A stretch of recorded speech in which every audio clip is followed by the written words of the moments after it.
నమస్కారం NS news కి స్వాగతం. నా పేరు ఉషా. ముందుగా ముఖ్యాంశాలు. నిజామాబాద్ నగరంలోని వినాయక్ నగర్లో గల ఎస్ఆర్ ఇంటర్ కళాశాలలో మైనర్ బాలికను శారీరకంగా వేధించిన లెక్చరర్ గణేష్పై కఠిన చర్యలు తీసుకోవాలని తెలంగాణ విద్యార్థి పరిషత్ జిల్లా అధ్యక్షుడు బొబిలి కళ్యాణ్ డిమాండ్ చేశారు. ఇటీవల కాలంలో కార్పొరేట్ కళాశాలల్లో కామాంధులైనటువంటి లెక్చరర్ల చికాకులు పెరిగిపోతున్నాయని, 4 గోడల మధ్యన విద్యార్థులతో కొంతమంది కామాంధులైన లెక్చరర్స్ ఏ విధంగా వ్యవహరిస్తున్నారు, ఎలా చూస్తున్నారు తెలియడం లేదని, ఇలాంటి వారిని కఠినంగా శిక్షించాలని డిమాండ్ చేశారు. ఈరోజు నిజామాబాద్ నగరంలోని వినాయక్ నగర్లో ఉన్నటువంటి ఎస్ఆర్ జూనియర్ మహిళా కాలేజ్ ఏదైతే ఉందో దాంట్లో గణేష్ అనే లెక్చరర్ విద్యార్థినిపై లైంగికంగా వేధించడం జరిగింది.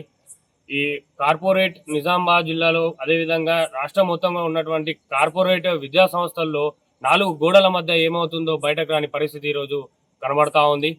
వేల కొద్ది ఫీజులు తీసుకుంటున్నా కానీ విద్యార్థులు అమ్మాయిలకి కనీసం మహిళలు ఉన్నటువంటి కాలేజీలో అయినా కానీ సీసీ కెమెరాస్ పెట్టాలనే కామన్ సెన్స్ కూడా ఈరోజు లేకుండా పోతుంది. ఈ లక్షలు దోచుకుంటున్నటువంటి యాజమాన్యాలు ఇప్పుడు 4 గోడల మధ్య ఇంకా ఎన్ని జరుగుతున్నాయో బయటకు తెలియకుండా ఈ ఒక్క విషయం మాత్రమే బయటకు వచ్చింది. ఇలా ప్రతి నిజామాబాద్ జిల్లాలో మరో విద్యా సంస్థలు కూడా ఇలాగే లైంగికంగా వేధింపులు జరిగినాయని చెప్పేసి వార్తలు బయటకు వస్తూ ఉన్నాయి. అసలు ఈ ఇంటర్ కాలేజీలలో అసలు ఏం జరుగుతూ ఉంది, యాజమాన్యాలు ఏం చేస్తూ ఉన్నాయి, మహిళలకు విద్యా సంస్థలో